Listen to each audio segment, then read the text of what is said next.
bodily fluids, horrific mutations, and crimes against humanity. You'd think I'm talking about carpool karaoke, but no, it's even worse than that. With the powers of Cinch, TikTok, and being a goofy, whimsical instrument of evil on our side, we're gonna play some pranks on the entire population of Earth. What's the punchline? They die and we take all of their gold. This is the most horrible challenge I have ever attempted. Literally. I'm going to be using only horrors of Cinch, and these disgusting little creatures have only two things going for them. First, they can simply choose not to take small amounts of damage, and second, they can fling copious amounts of questionably sourced fluorescent goo at anyone who tries to kill them. For this challenge, I'm going to be playing the Changeling, who is both extremely cool and extremely overpowered, which is quite good considering that we're going to be playing this on very hard difficulty with the AI buffs absolutely maxed out. We begin in the heart of the Empire, and it's time to get scheming. Schemes are the Changeling's primary mechanic, and he gets some insane buffs for completing them. For example, he gets plus 10% casualty replenishment rate for wiping out his syphilis infection. Doing half of the available schemes for any specific theater of war unlocks a grand scheme battle.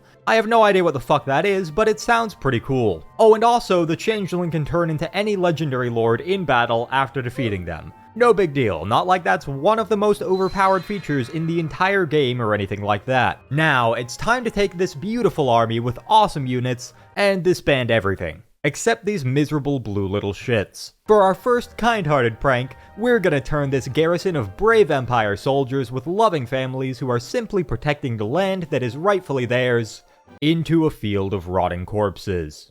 Now we'll establish a trickster cult here. Those are basically our alternative to settlements. They steal resources from other factions with absolutely no downsides, because the Changeling is very fair and balanced. Next, we recruit 3 more units of adorable little horrors and spend 1 skill point to effectively turn the difficulty from very hard back to normal. On top of this, we can start researching some insane buffs for all of the horrors. I want to start by killing Festus to get that replenishment, and also unlock him as a legendary lord in battle. He's pretty good. But because we're heading up that way anyways, we may as well massacre a few more innocent civilians on the way. I must say, hurling your own bodily fluids at your enemies does appear to be an underrated strategy.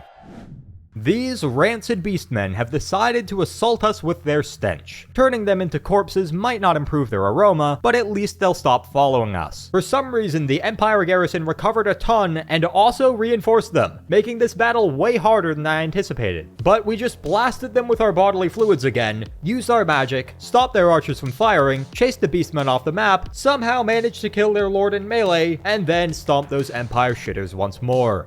Further down the yellow brick road to Uncle Festus's house, we encountered an actual army. Unfortunately, it seems that when we're outnumbered 3 to 1, the balance of power is no longer in our favor. Luckily, the TV screensaver in my brain happened to hit the corner perfectly, and I decided to wall camp the smaller force and murder them immediately. This was extremely effective, and then it only took 15 sweaty minutes of kiting the enemy lords, using my magic as efficiently as I could, and sacrificing a large wheel of cheddar to the gods of cheese to just barely limp over the finish line like a marathoner with diarrhea dripping down their leg. Although we lost 3 units, we also recruited 3 because we didn't back off. So, what did I gain from that hard-fought victory? Nothing except a regiment of renown whose only claim to fame is filling their entire anal cavity with C4.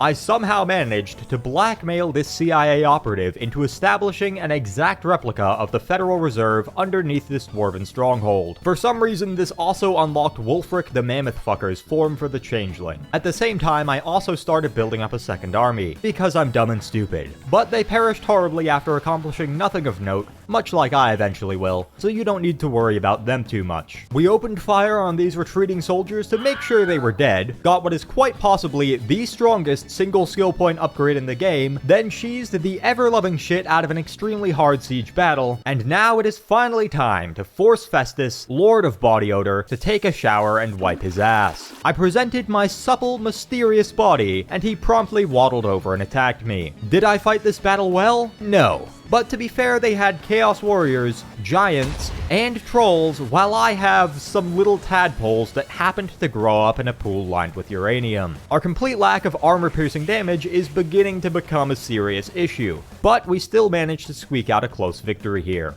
Ad time. There are many ways to avoid being mistaken for a disgusting Nurgle worshipper, and Manscaped is here to help you with all of them. From removing hair you don't want, to maintaining hair you do want, to simply not smelling like rancid garbage. They have products for almost all of your bodily needs. Unfortunately, my lawyers, friends, family, and the random people I asked on the street all say that I'm not allowed to claim that using Manscaped's products will infuse your bodily fluids with supernatural properties capable of both seduction and destruction, but I'll let you come to your own conclusions.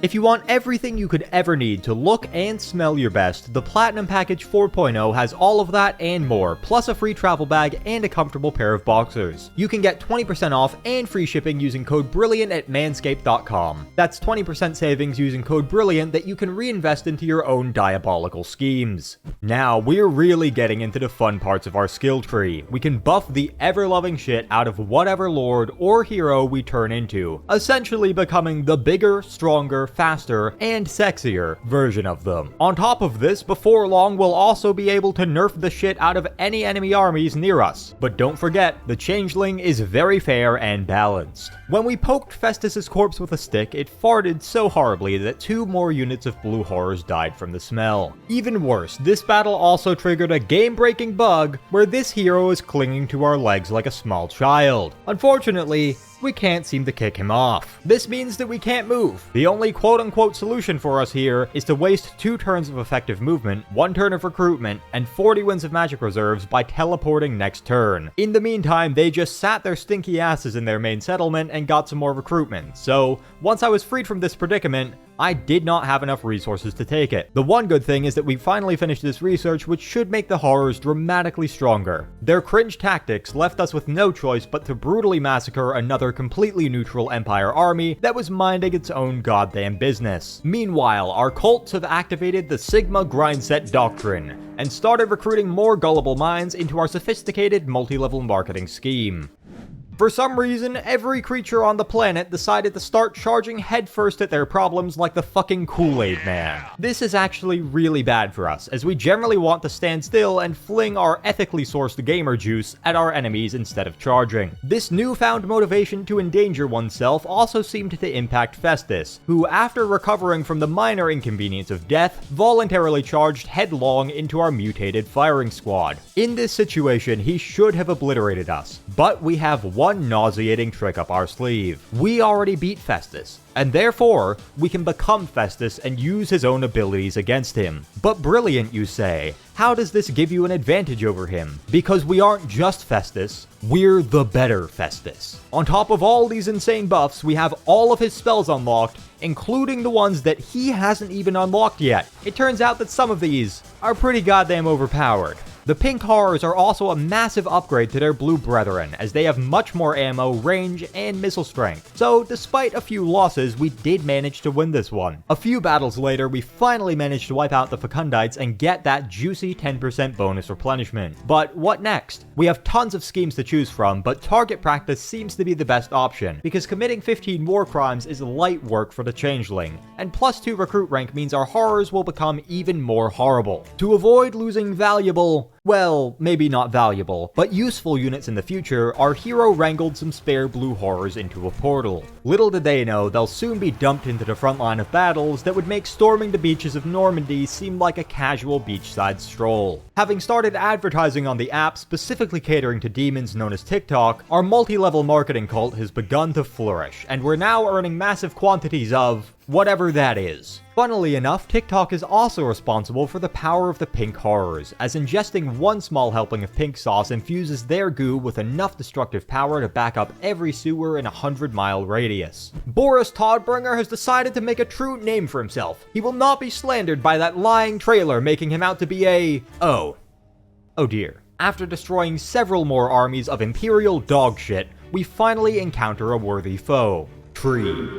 Although our second army here may not be nearly as strong as the Changelings, we have 2 distinct advantages over the trees. Our attacks deal both magical and flaming damage, while they rely on physical resistance and tend to prefer not being on fire. This means that we deal about 50% extra damage to them, which is how we destroyed this much stronger army without taking any real damage. We now have the option to recruit Exalted Pink Horrors, but that 2-turn local recruitment is simply not worthwhile for a marginally more more horrific unit. With 1-turn recruitment, we can move, recruit over the end turn, then move again, while 2-turn recruitment requires us to sit on our ass and contemplate our innumerable shortcomings while sacrificing a full turn of movement. This makes 1-turn recruitment the only viable option to keep the existential dread at bay. Every single campaign, I gaslight myself into believing that siege battles could be fun if I simply tried a marginally different tactic. Then every single time, I go through the 7 stages of grief throughout the attempt and revert to using only my lord or heroes to stand on their control point and win without activating a single neuron.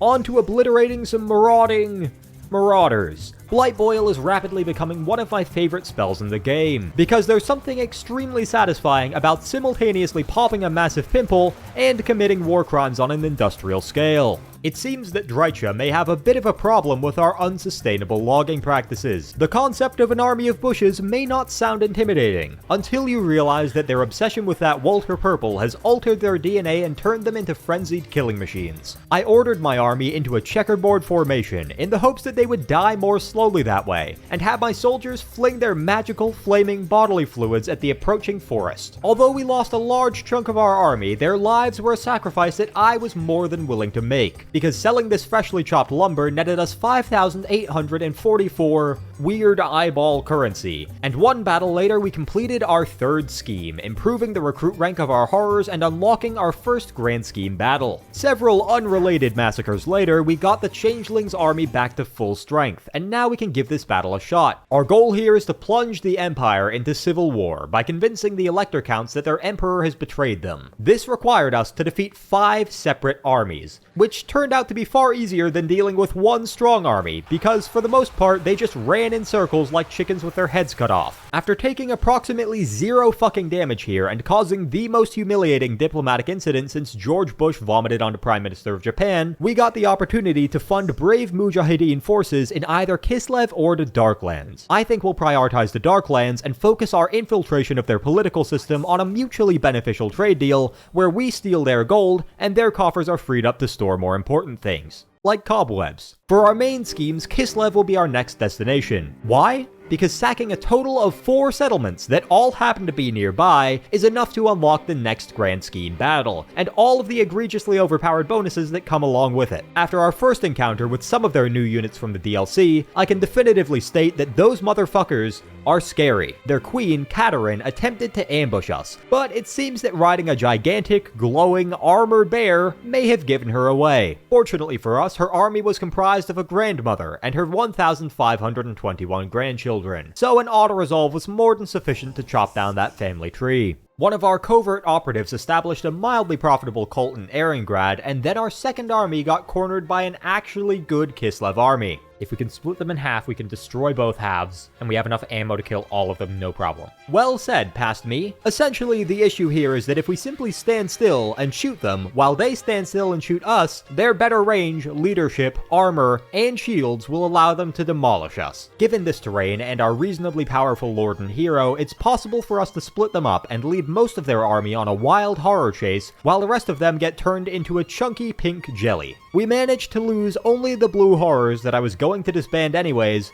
while killing 80% of their very strong army. Until this exact moment, I forgot to complete the Changeling's quest battle for his unique item. We're facing off against an extremely powerful dwarven army, but fortunately, we've beaten the Empire into submission, so now they're fighting on our side. We have Festus giving out free hugs in the middle of their army, while our horrors are flanking them on both sides, and the Imperial army is getting absolutely massacred. It seems that the dwarves have a backup plan though, as they're sending a gyro bomber to request reinforcements. I targeted it with half of my army and we missed. This caused our tenuous alliance with the humans to completely fall through, and they sent several armies to attack us. Fortunately, these mere mortals are mortal for a reason, so we just crushed them like the ants they are. Now that we've taken Kislev, Prague, and Erengrad, we only need to deal with Hellpit. Given all that's led up to this point, and the fact that we can easily take Hellpit next turn, you may assume that that's what we'd do next. But no, I took a careful look at all of the other schemes and theaters of war and came to the conclusion that Clearly, conquering the Badlands and Southlands, which we visited a grand total of 0 times, was the best option available. Why? Because all we need to do is obtain the form of Skarbrand the Exiled and form an alliance with our Tzeentchian brethren. The observant among you may have realized that we have a fair bit of gold right now, and like anything else in life, this scheme can be achieved with an abundance of capital. For the very small price of 43,000 gold and 5 completely avoidable wars, we've unlocked my favorite form in the entire game, and prepared a grand scheme hundreds of miles away without even an ounce of effort. Unfortunately, we will need to put in the effort to fight this battle, although quite conveniently, our opponents are already dead. Our goal here?